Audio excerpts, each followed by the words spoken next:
देश को बचाओ कांग्रेस पार्टी అది లైవ్ వెళ్ళిపోతుంది భారతదేశంలో భారత రాజ్యాంగ నిర్మాత డాక్టర్ బాబాసాహెబ్ నిరంకుశ బీజేపీ వైఖరి నిరంకుశ బీజేపీ వైఖరి మోదీ అమిత్ షా ప్రధాని వెంటనే మోదీ అమిత్ షా ప్రధాని వెంటనే కాంగ్రెస్ పార్టీ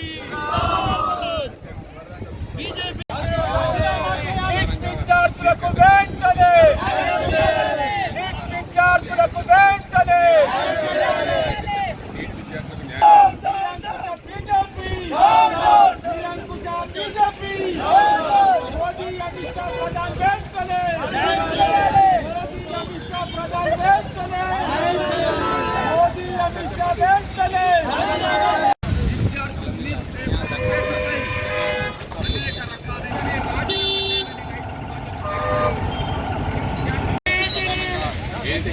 बीजेपी को हटाओ देश को बचाओ बीजेपी को हटाओ देश को बचाओ बीजेपी को हटाओ देश को बचाओ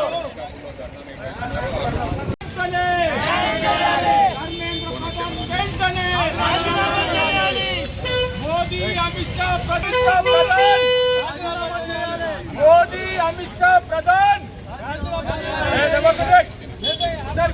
बीजेपी को हटाओ देश को बचाओ बीजेपी अमित शाह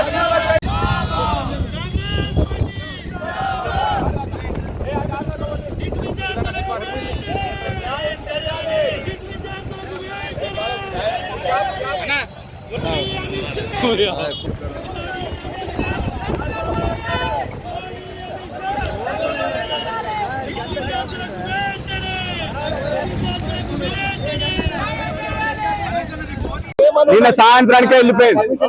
నాకు తెలుసు ఆందోళన శాంతియుతంగా శాంతి మీరు మా మీద మీరు ఫోర్సేబుల్ గా లేపకుండా ఫోర్సేబుల్ గా ఇవ్వకండి. టెంటులు వీకద్దు. శాంతియుతంగా ఆందోళన చేసినప్పుడు ఎందుకు వేరే మీ జులుమైంది? శాంతియుతంగా ఆందోళన చేస్తే జులుమైంది. అరే మీరు వేరే ఒక్క నిమిషం ఇంత శాంతియుతంగా ఆందోళన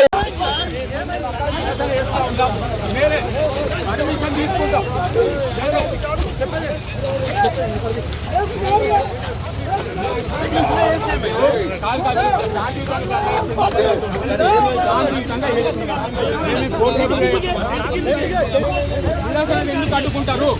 నిరసన ఎందుకు అడ్డుకుంటారు? నిరసన అడ్డుకునే అధికారం మీకు లేదు. శాంతియుతంగా చేస్తా ఉన్నాం.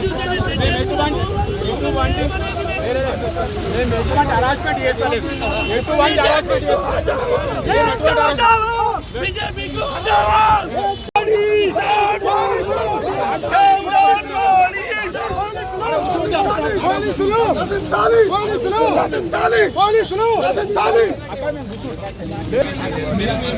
ల్యాండ్ ఆర్డర్ ఉల్లంఘిస్తే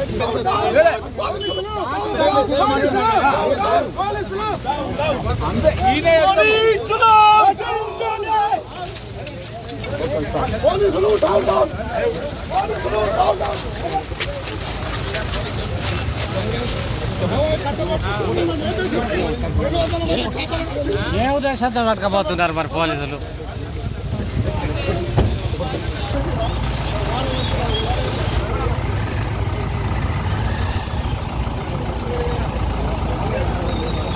దురదృష్టకరమైన సంఘటన ఈరోజు భారతదేశంలో గతంలో ఎన్నడూ లేని విధంగా నీట్ పేపర్ లీక్ అయి లక్షలాది మంది విద్యార్థుల భవిష్యత్తు నాశనమైన పరిస్థితులలో వారి భవిష్యత్తు అంధకారంలో ఉన్న పరిస్థితులలో మీరు భారతదేశ నడి వీధుల్లో యువత అంతా కూడా రోడ్డుపైకి వచ్చి నీట్ పేపర్ లీక్ అయిన బాధ్యులపై కఠిన చర్యలు తీసుకోవాలని కేంద్ర మంత్రి ధర్మేంద్ర ప్రధాన్ వెంటనే రాజీనామా చేయాలని నైతిక బాధ్యత అనేది ముఖ్యం. ఈరోజు ప్రజాస్వామ్య భారతదేశంలో బాబాసాహెబ్ అంబేద్కర్ రచించిన రాజ్యాంగ హక్కులను కాపాడాలని యువత అంతా రోడ్డుపైకి వచ్చిన సందర్భంలో విచక్షణ రహితంగా నిన్న ఢిల్లీ నడివీధుల్లో విద్యార్థుల పైన పోలీసులు lathi charge, tear gas, water క్యాన్లతో ప్రయోగం చేసి మరి అనేక వేలాది మంది విద్యార్థులు గాయాల పాలై కొంతమంది విద్యార్థులు ఈ రోజు కూడా వాళ్ళు ఎక్కడున్నారో అడ్రస్ తెలియకుండా పోయిన పరిస్థితి ఉంది. ఈ రోజు విద్యార్థుల హక్కులు కాపాడాలని మరోపక్క మన పార్లమెంట్ లో ప్రతిపక్ష నేత కాంగ్రెస్ పార్టీ నాయకుడు రాహుల్ గాంధీ గారు, ప్రియాంక గాంధీ గారు, మల్లికార్జున ఖార్గే గారు, వారితో పాటు అన్ని పార్టీలకు చెందిన పార్లమెంట్ సభ్యులందరూ కూడా ప్రధానమంత్రి మోదీ ఇంటికి వద్దకు వెళ్లి నిరసన తెలపాలని ప్రయత్నం చేసినప్పుడు విచక్షణ రహితంగా పార్లమెంట్ సభ్యులపైన లాఠీ చార్జ్ చేసి అరెస్ట్ చేయడం జరిగింది.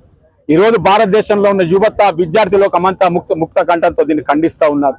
అసలు భారతదేశం ఎటువైపు వెళ్తా ఉన్నది? నిరంకుశ మోదీ, అమిత్ షా నాయకత్వంలో ప్రజాస్వామ్యం కూని అయిపోయింది. ప్రజల హక్కులు పూర్తిగా హరించుకుపోతున్నాయి.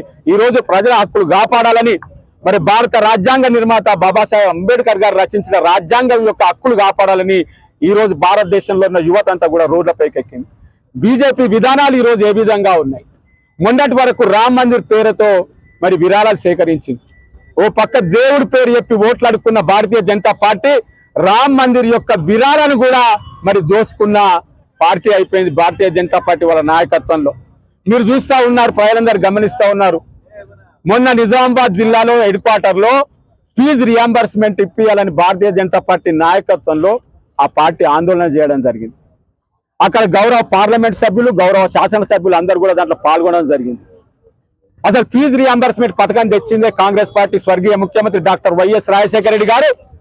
ప్రతి ఒక్క పేద విద్యార్థి ఉన్నత విద్య, సాంకేతిక విద్య, మెడికల్ విద్య ప్రతి ఒక్క దాంట్లో కూడా పేద విద్యార్థులు మరి ఉన్నత స్థానంకి వెళ్ళాలని ఆ రోజు స్వర్గీయ డాక్టర్ వైఎస్ రాజశేఖర రెడ్డి గారు తెచ్చిన ఫీజు రియంబర్స్మెంట్ పథకాన్ని దాని లోకానికి, విద్యార్థి లోకానికి న్యాయం చేయాలని గౌరవ ప్రతిపక్ష నాయకుడు రాహుల్ గాంధీ గారు, ఏఐసిసి అధ్యక్షులు మల్లికార్జున ఖార్గే గారు, ప్రియాంక గాంధీ గారు, వారితో పాటు పార్లమెంట్ సభ్యులందరూ కూడా మరి ప్రధాని మోదీ నివాసానికి శాంతియుతంగా వెళ్ళినప్పుడు వాళ్ళని అరెస్ట్ చేయడం జరిగింది. తక్షణమే బేషరతుగా క్షమాపణ చెప్పి రాహుల్ గాంధీ గారిని మరి విడుదల చేయాలని డిమాండ్ చేస్తా ఉన్నాం.